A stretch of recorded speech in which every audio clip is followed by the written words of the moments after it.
आज हम एक ऐसी कहानी की पड़ताल करने जा रहे हैं जो बेहद गंभीर और निजी है। ये कहानी है भरोसे की, धोखे की और इंसाफ के लिए लड़ी गई एक बहुत ही मुश्किल लड़ाई की। कहानी की शुरुआत होती है एक फोन कॉल से। आवाज में दहशत है, घबराहट है। ये नेहा है जो पूरी तरह से टूटी हुई हालत में अपनी दोस्त को अपनी जिंदगी के सबसे भयानक पल के बारे में बता रही है। सोचिए, चंडीगढ़ की एक अंधेरी सड़क, रात के लगभग 11:15 बजे हैं और मूसलाधार बारिश हो रही है। उसी बारिश में एक अकेली लड़की भीग रही है, उसके हाथ कांप रहे हैं। ये वो लम्हा था जब उसकी दुनिया बिखर गई थी। कहानी का ये पहला हिस्सा नेहा की उस हालत पर है जहां वो पूरी तरह से तबाह हो चुकी है। और सबसे दुख की बात यह है कि उस घटना के फौरन बाद वो खुद को ही इसका जिम्मेदार मान रही है। उसके मन में बस यही सवाल चल रहे थे, मैं वहां गई ही क्यों, मैंने उस पर भरोसा ही क्यों किया।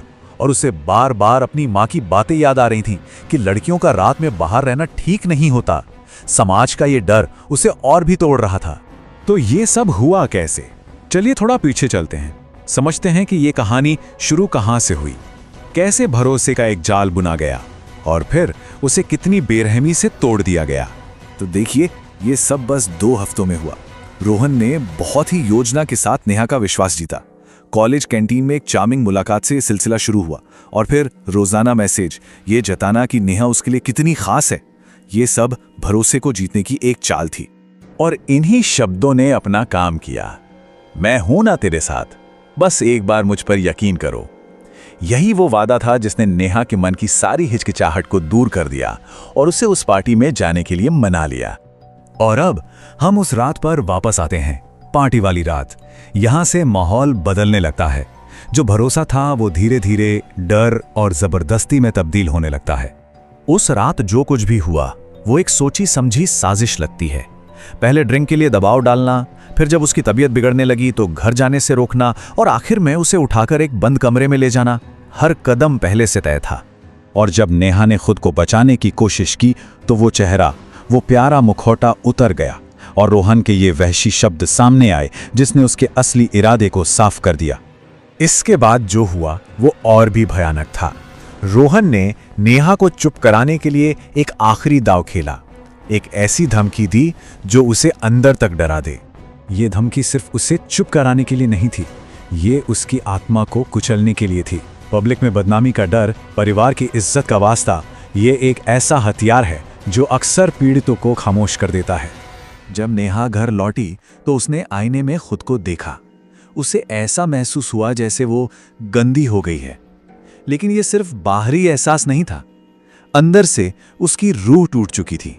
लेकिन कहानी यहां खत्म नहीं होती। यहां से कहानी एक नया मोड़ लेती है, पुलिस स्टेशन में, जहां निराशा इंसाफ के लिए एक लड़ाई में बदलने लगती है। कांपती हुई आवाज में लेकिन हिम्मत के साथ नेहा ने पुलिस इंस्पेक्टर को सब कुछ बताना शुरू किया।